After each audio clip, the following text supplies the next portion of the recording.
And that is one reason why we're not begrudging any of the rain that looks like we're going to get this weekend. I know, and I'm glad that we have that storm to come through. Unfortunately, after that, it does look like we dry out, and the storm might be only limited to the northern parts of the state, but maybe things will change over the next 48 hours, and we can get some wet weather down in southern Utah, who really needs it the most.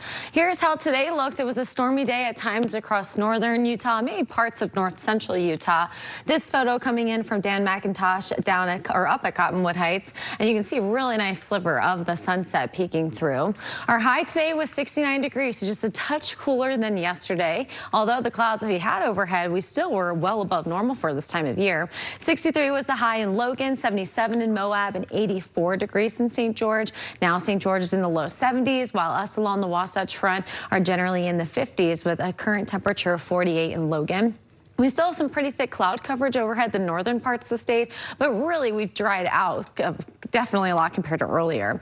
On storm zone, though, we're going to keep the clouds across much of the state through tomorrow morning. They'll be thicker across the north and more thin across the southern half. As we get into the afternoon, northern Utah will become partly cloudy, while lots of parts through the central and southern parts of the state, they'll be mostly sunny throughout the day.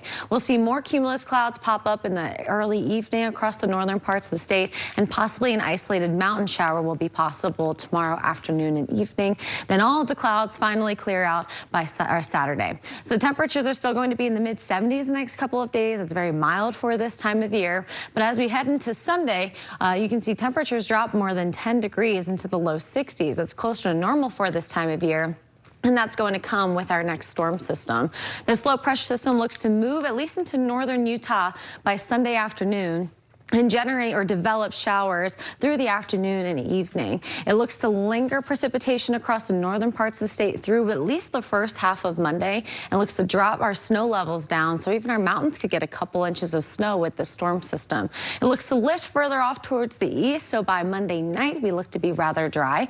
I know we just showed you this drought monitor, but the hope is that we can get some of the precipitation to spread further south. This is really the target area right now in this red, in the southwestern part of the state that are in extreme drought. So for central Utah tomorrow, low 70s in Nephi, mid 70s in Delta tomorrow afternoon. Starting off with more clouds, giving way to more sunshine in the afternoon. Near 70 in Beaver, mid 60s in Loa and Panguitch, low 70s for Cedar City, low 80s again for Moab. St. George will also be in the low 80s tomorrow. Winds will be pretty strong the next couple of days there. Upper 70s on Saturday, the mid to upper 60s on Sunday. So that low pressure system, while it may not give you rain, it'll bring you some cooler temperatures. You'll warm up quickly though, mid 70s by Monday, then low 80s on Tuesday. Northern Utah, low 70s in Logan tomorrow, near 70 in Heber City. Starting off with mostly cloudy skies, giving way to some afternoon sunshine. That's the same story for the Wasatch Front with temperatures in the mid-70s. We'll have an isolated mountain shower chance tomorrow that will lift off towards the north.